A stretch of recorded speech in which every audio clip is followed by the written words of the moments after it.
예, 안녕하십니까. 어떤 선거에서든 지지율 1위를 달리게 되면 다른 전체 후보들의 집중 공격을 받게 되죠. 지금 서울시장과 부산시장 선거를 두고도 지지율 선두인 후보에게 다른 후보들의 공격이 집중되고 있고, 또 대선 후보의 경우에도 마찬가지입니다. 가장 큰 고비가 이제 설 연휴입니다. 설 연휴에는 뭐 코로나 때문에 많이 만나지 못한다고 하지만 그래도 밥상머리 여론이라고 하죠. 설에 여러 가지 안부 전화도 하게 되고 많은 사람들이 그래도 이렇게 보게 되는 이 지점에서 대선도 마찬가지고 서울과 부산 보궐선거도 의견 교류가 있으면서 여론이 크게 출렁이는 계기가 됩니다. 대선에서는 지금 선두가 이재명이고, 서울시장 선거는 안철수죠. 부산시장 선거는 박형준입니다. 여야를 통틀어서 이렇게 지지율 선두를 달리고 있는 후보들에 대해서 다른 많은 후보들의 공격이 집중되고 있습니다. 문제는 많은 후보들의 다른 후보들의 선두에 대한 공격이 집중될 이때는 그 선두가 갖고 있는 최대 약점이 거론되기 마련이죠. 그런데 대부분의 경우에 이렇게 한 후보의 최대 약점은 최대 장점과 엮여져 있습니다. 동전의 양면처럼 그런 경우가 대부분입니다. 그래서 최대의 약점이 되는 것이고 극복하기 힘들어지는 것이죠. 이게 장점과 연결이 되어 있기 때문에. 문제는 지금은 당내 경선이 위주로 펼쳐지고 있지만 이 어떤 후보가 가진 이 최대 약점은 이 당내 경선을 벗어나더라도 이제 본 선거전에 치러지더라도 그게 약점으로 그대로 작용할 것이라는 점에서 자신에게 쏟아지는 이 선두 후보의 경우에 이 약점을 자기가 정면으로 극복하지 못하면 앞으로 계속 짐으로 남게 된다는 점입니다. 이걸 여기서 피해서 다른 쟁점으로 옮겨서 피하는 방법도 있죠. 그런데 그렇다고 해가지고 이 문제가 해결되지 않는다는 부분입니다. 많은 유권자들이 뭐 그 진영의 유권자든 어떤 유권자든 저 최대의 그 약점에 대한 공격을 어떻게 벗어나는가를 또 유심히 보고 있거든요. 이런 점에서 참 어려운 대목이다. 숙명적으로 지지율 선두가 앉게 되는 어떤 뭐 운명 같은 꼭 극복해야 될 선거에서 어떤 장애물이다, 이렇게 보이는 겁니다. 지금 어떻게 극복해 가느냐, 이게 관건인데, 먼저 대선 지지율에서는 이재명 경기지사가 선두를 달리고 있죠. 이재명 경기지사에 대해서는 당 안팎에서 특히 민주당 내에서 쏟아지는 공격 중에 가장 주목할 만한 공격은 이재명이 탈당할 것이다 라는 공격입니다. 이게 이재명의 정치적 장점, 강점과도 연결이 되어 있고, 이재명의 어떤 뭐 숙명적이라고 해야 되나요? 이 정치적 어떤 그 경쟁력의 핵심을 꼬집고 있죠. 과연 이재명이 민주당 후보가 맞느냐라는 걸 묻고 있는 겁니다. 정체성을. 여기에는 이재명이 과거 문재인 대통령과 그 대선 후보 경선에서 아주 좀 심하게 각이 졌던 부분도 있고, 친문들의 비토, 거부권도 있고, 또 이재명 스스로가 민주당 주류와는 거리를 두고 좀 거리감을 두고 정치적 행보를 해온 이런 이유들이 있죠. 이재명의 강점은 지금 영남에서의 이재명의 지지율에서도 보듯이 이재명의 강점은 민주당을 벗어난 쪽에 강점이 있는 거죠. 이재명은 저게 완전히 민주당 핵심 주류가 아니다라는 데서 지금 보수 쪽에서도 이재명을 지지하는 사람이 많거든요.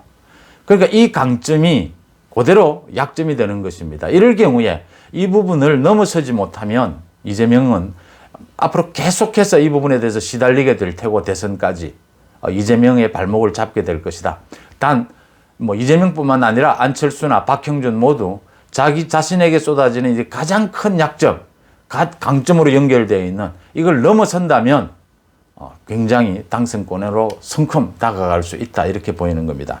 이재명은 거듭해서 자신은 민주당을 탈당할 일은 전혀 없다.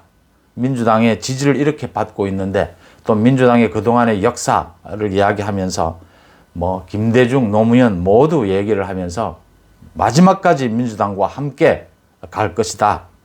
또 민주당에 자기가 있는 것이 자랑스럽다. 계속해서 민주당을 탈당할 일은 전혀 없다. 얘기를 하고 있지만 말씀드렸다시피 이재명의 이제 정치적 성향, 이재명의 지지 성향, 지지층의 성향, 그동안 이재명이 밟아온 코스 이런 여러 가지로 이재명은 민주당을 탈당할지 모른다. 그 다음 중요한 게 지금 친문들의 핵심은 문재인 정권 이후에 문 정권의 안위에 관계되는 부분이거든요. 문 정권을 지켜줄 수 있느냐? 이재명은 믿을 수 없다. 뭐 이런 얘기들이 계속 나오면서 이 부분이 정확하게 이재명의 약점을 건드렸고 똑같은 형태로 이재명의 정치적 강점마저 흔들고 있다. 이 약점과 강점이 연결이 되면서 이재명은 꼭 넘어서야 될 어떤 숙명적인 과제 같은 것입니다. 계속해서 친문을 중심으로 이재명을 밀어내려고 하는, 이 이재명을 밀어내게 하는 이 정체성에 대한 의문을 제기하는 것만으로도 이재명은 갈수록 정치적인 위기로 몰릴 것이다. 지금은 야당의 유력한 대권 주자가 없죠. 지금 윤석열 이외에는, 윤석열은 뭐 검찰총장이니까요. 이런 상황에서 이재명이 굉장히 1위로 가고 있지만 야권의 유력한 주자, 지금 윤석열이가 그대로 등장을 하게 된다면 예를 들어서 이재명의 입지는 굉장히 좁아질 수도 있다. 이런 부분입니다. 민주당으로부터도 비토를 당하고 보수 쪽 이 진영으로부터도 어떤 자기의 움직일 여지가 없어지게 된다면 이재명의 입지는 굉장히 좁아질 수도 있다. 그래서 그런 위기가 오고 있다. 그 부분을 어떻게 극복할 것이냐라는 부분들입니다. 기본소득에 대한 공격 논쟁은 어떤 형태로든지 풀려가는데 이재명에게 사실 손해볼 것이 없습니다. 이재명의 가장 정치적 강점이자 가장 정치적 약점인 지점은 바로 민주당 후보가 맞느냐, 이 정체성 부분입니다. 네, 이 부분에 대해서 딱 문제가 됐고 이재명은 지금 필사적으로 거기에서 탈출하기 위해서 노력을 하는데 제가 보기에는 아직 이재명이 적합한 답을 찾지 못했다. 굉장히 어려운 부분인데 나는 민주당을 절대 탈당하지 않을 것이다 라는 말로 이게 극복될 문제는 아니거든요. 이거를 극복할 적절한 답을 이재명은 이제 찾아야 한다. 이걸 찾지 못하면 대선 마지막까지 이건 갈 수밖에 없는 대목이다. 이렇게 보입니다. 여야를 통틀어서 서울시장의 선두는 지금 안철수가 달리고 있습니다. 그러자 당장 지금 국민의힘 후보들로부터 안철수에 대한 집중 공격이 이어지고 있습니다. 여기에도 안철수가 숙명적으로 안고 있는 이 정치적 약점에 대한 공격입니다. 기가 막히게 떨어진 것이 김명수 대법원장을 임명할 때 국회에서 임명 동의안을 처리할 때 안철수 때문에 당시에 국민의당 안철수 때문에 이게 가능했다. 김명수가 대법원장이 임명된 데는 안철수의 책임이 가장 크다를 때리고 나왔습니다. 오세훈, 나경원 모두가. 이 부분이 안철수가 갖고 있는 아킬레스건입니다. 자, 안철수가 갖고 있는 아킬레스건은 지난 10년 동안 안철수는 여야를 왔다 갔다 하면서 계속해서 후보 단일화 이야기도 계속 여야 통틀어서 얘기가 다 나오고 했었죠. 도대체 안철수의 정체성은 또 뭐냐라는 겁니다. 이재명과 비슷한 경우입니다. 안철수가 그동안 야권 후보 단일화 논쟁에 있어서 국민의힘 쪽에 좀 더 다가섰다면 또 입당을 하는 방법도 있었고 좀 더 다가서서 국민의힘을 안으려고 했다면 이 부분이 좀 희석될 수가 있는데 그렇지 못한 안철수는 그것보다는 국민의힘 바깥에서 야권 전체 후보를 단일화하자라는 입장이었기 때문에 이것이 더 지금 설득력을 가지게 되는 겁니다. 과연 안철수가 정통 보수라고 하죠. 보수의 후보가 맞느냐를 묻고 있는 겁니다. 지금 지난 10년 동안. 그걸 이번에 김명수 대법원장 문제가 터지니까 이것이 바로 연결이 된 겁니다. 김명수를 계기로 안철수에게 묻고 있는 겁니다. 안철수는 할 말이 많습니다. 사실은 그 당시에 김명수 임명 동의안이 될 때 국민의당에도 안철수 그룹이 있고 호남 그룹이 있었죠. 호남이 사실은 숫자가 많았죠. 호남 그룹의 압박에 못 이겨서 안철수 그 당시의 대표가 딱 끌려간 부분이 있죠. 국민의당이 캐스팅 보트를 쥐고 있었던 상황이었죠. 국회에서. 안철수는 억울한 부분이 있지만 문제는 그 당시에 이 사건 김명수 대법원장 임명에 있어서 안철수는 사실은 그렇게 찬성하지 않았다. 이거는 뭐 소신투표에 맡겼던 부분이고, 사실 당 내에서도 호남층들이 뭐 박지원을 비롯해서 호남들이 안철수를 소위 압박해가지고 간 부분이 있다라는 걸 해명을 할 수 있다 하더라도, 안철수가 김명수 대법원장 임명 동의안에 안철수가 찬성하는 바람에 김명수가 임명이 될 수 있었다라는 이 공격하는 이 지점, 지금까지 소위 여당 측, 민주당 측에 안철수가 많은 부분을 협조해오고 같은 행보를 걸어왔지 않느냐라고 묻는 이 지점에 대한 책임은, 논쟁은 계속될 거라는 겁니다. 그러니까 안철수가 이 부분만 넘어선다고 해서 넘어서지는 부분이 아니고 대답을 해야 되는 부분입니다. 자, 어떻게? 자기가 이때까지 걸어온 민주당과의 협업 체계는 뭐였다라는 설명. 안철수가 바라보는 진보와 보수를 모두 아우르는 그 중도층을 아우르는 그 지점의 강점은 뭐다?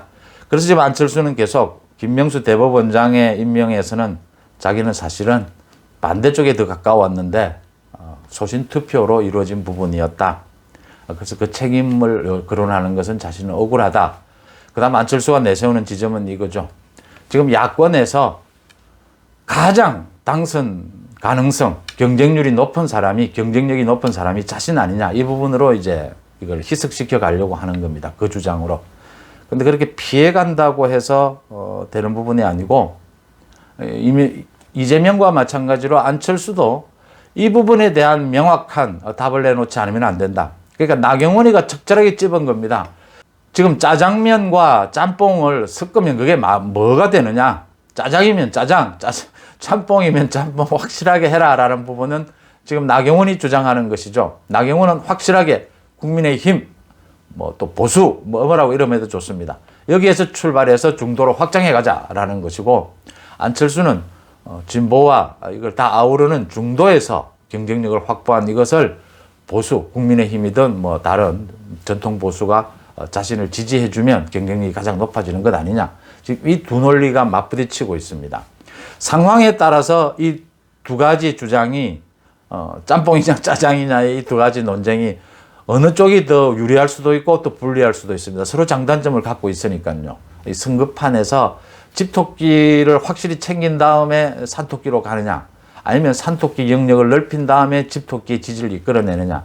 이건 뭐 영원한 선거에서의 숙제였습니다. 그 상황에 따라서 바뀌죠. 그 부분에 대해서 안철수가 정확하게 답을 내리지 않으면 이번에 피해간다고 해서 피해질 수 있을지 모르지만 계속 선거 마지막까지 이건 얘기가 될 수밖에 없다. 이 부분도 그렇게 보입니다.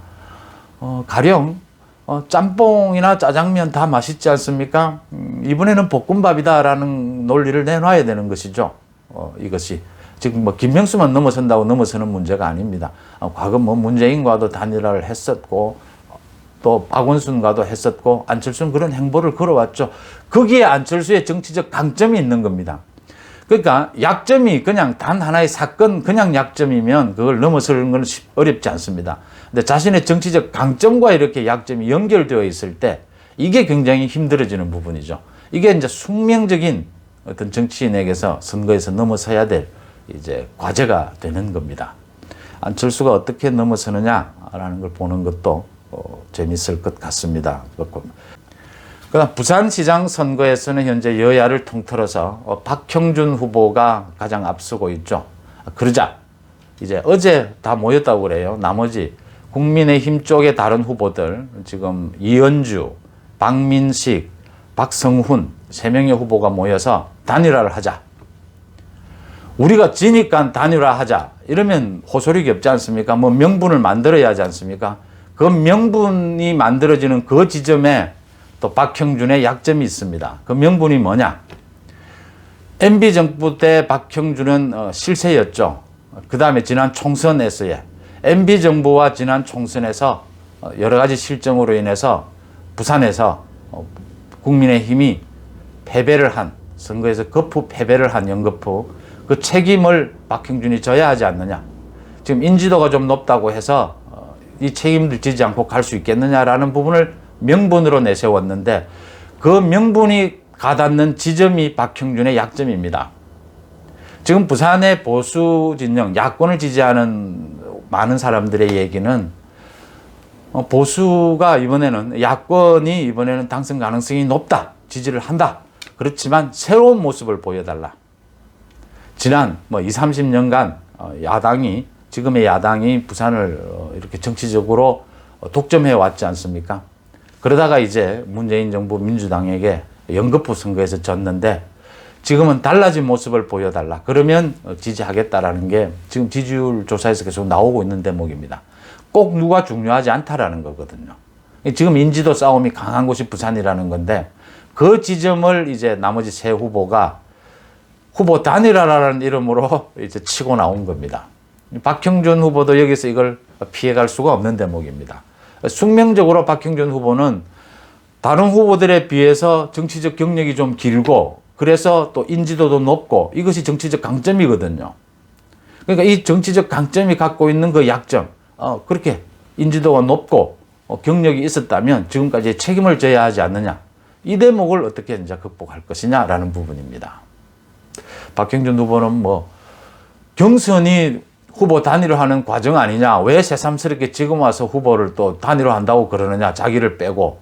이게 뭔 명분이 있느냐. 이렇게 반박을 하고 있는데 그래도 지금까지의 책임론, 그 경력에 따른 책임론, 세대 교체론을 명분으로 내건 이 후보 단일화도 그런대로 설득력이 있다. 그래서 박형준 후보에게는 사실 처음으로 맞는 위기다. 이것도 설 연휴를 앞두고 이제 이거 부산에서는 설 대목에 가장 핵심적인 논점이 이 지점일 것이다. 나머지 세 후보가 단일 후보를 만들어내면 과연 박형준을 넘어설 수 있느냐? 그래도 못 넘어서느냐? 박형준의 이런 대세론이 계속할 수 있느냐? 이런 것들이 이제 논쟁이고, 말 계속되다시피 박형준의 약점으로 꼽히는 지난 총선에서 또 MB 정부 때의 그 책임론에서 벗어날 수 있느냐 하는 부분입니다. 부산에서는 지금 사실 인지도가 높은 사람이 유리한 이런 구도가 야권 후보의 경우에는 되면서 더 이렇게 세대 교체론 바람이 크게 부는 거죠. 지금은 아름다운 경선만 한다면 야권에 굉장히 유리한 구도다 이런 대목에서 그런 이야기들이 설득력 있게 나오고 있다 이렇게 보입니다. 이재명, 안철수, 박형준 지금 지지율 선두에 대한 여야를 가리지 않는 집중포화, 그 집중포화가 최대 약점을 겨냥하고 있다. 그 최대 약점이 그 사람이 갖고 있는 장점과 연결되어 있는 약점이다 라는 점에서 어떤 숙명적인 과제로 와 있습니다. 여기에서 지지율 1위 선두가 성급하는 정말 모르지 않습니까? 흔들리게 되면 바로 낙마하는 경우가 된다. 그런 경우를 우리가 그동안 수도 없이 많이 봐왔지 않습니까? 역시 피해갈 수 없는 아킬레스건이 떠오르게 된다. 지금 세 명이 모두 그 아킬레스건을 맞게 됐다. 이걸 어떻게 극복하느냐. 극복하는 방법에는 세 가지가 보통 있습니다. 하나는 정면으로 맞받아치는 방법. 이건 정말 논리적으로 자신이 있고 어느 정도 대세론에 또 자신이 있고 할 경우입니다. 두 번째는 완전히 피해서 이 부분에 대해서는 아예 논쟁 자체를 하지 않고 다른 논점을 만들어내는 겁니다. 이런 것도 시간적으로 시간을 벌 수 있다. 여러 가지 장점이 있지만 결국은 지금처럼 시간이 제법 남아있는 상황에서는 결국은 다시 이 쟁점이 떠오른다는 점에서는 미봉책에 불과하다. 가장 현명한 것은 정면으로 맞부딪혔을 때 생기는 이 논쟁의 프레임에 말려들지 않고 약간 비켜서면서 이 논쟁에 대해서 희석을 시켜주면서 이 논쟁에 대한 대답도 해주는, 자신의 경쟁력을 해주는 이런 어떤 방법이 가장 우리가 일반적으로 현명하죠. 그 방법, 그 길을 지금 선두를 달리고 있는 사람들이 찾아낼 수 있느냐라는 부분입니다. 이재명에 대해서는 민주당 후보가 맞느냐? 안철수에 대해서는 지금까지 여당에 협조해 온 것들, 그걸 어떻게 대답할 거냐? 박형준에 대해서는 인지도를 쌓아왔다면 그러면 지금까지의 그 인지도를 쌓기 위해서 해왔던 많은 정치적 행동에 책임을 져라. 이 세 명에 대한 이 세 가지 공격에 대해서 이 세 사람이 어떻게 극복해 가는가라는 게 이번 좀 서울과 부산 또 대선을 지켜보는 지금 현재의 이번 설 연휴의 가장 큰 포인트가 아닌가 이렇게 보입니다. 여러분은 어떻게 생각을 하십니까? 고맙습니다.